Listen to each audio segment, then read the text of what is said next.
नमस्कार बंधुगण, वर्तमान मु जाउछि माँ रामचंडी मंदिर, जहाँ गंजाम जिलार ब्रह्मपुर सहर ठारू प्राय 30 किलोमीटर दूर।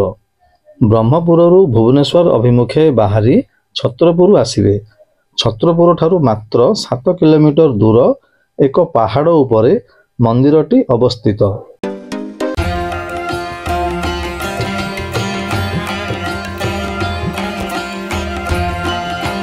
छत्रपुर बजार देई रिक्कापल्ली और पोड़ापदर गाँ पर प्राय 7 किलोमीटर आसिले बामपटे मंदिरर गेटटी देखिबाकू पाइबे।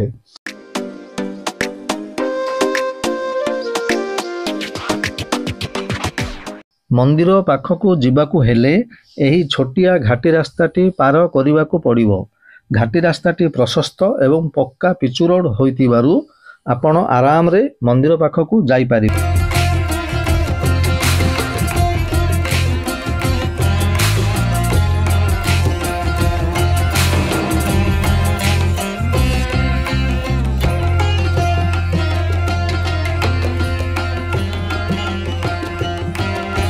एई केते वर्ष हैला मंदिरटीर पुनर्निर्माण चलीछि। शीत ऋतुरे परिवार और बंधु मानक सह तथा सांग मानकू नहीं आराम रे एठारे एकत्रीकरण करिबा संगे संगे भोजी भातर मजा नहीं पारिबे।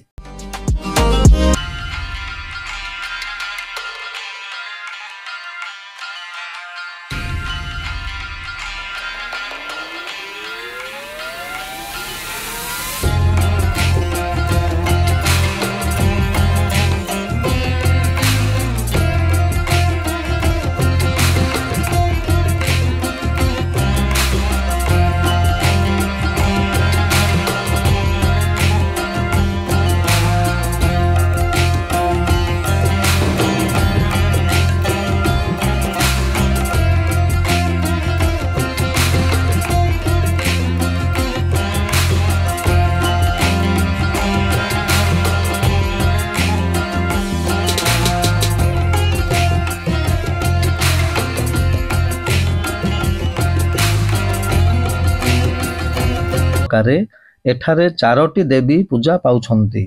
पछरे अछंती माँ काली तथा सामनारे माँ हरचंडी, माँ रामचंडी और माँ जयचंडी पूजा पाउछंती।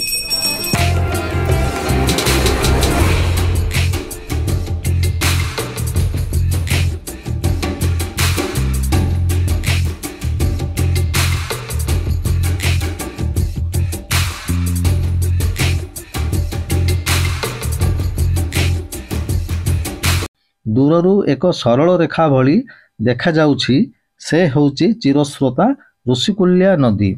नदी तटरे अनेक गाँर दृश्य अति मनोरम।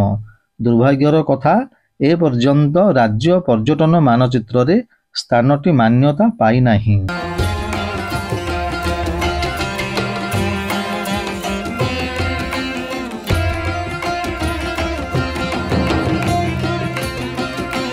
मांकड़ मानक उपद्रव अधिक।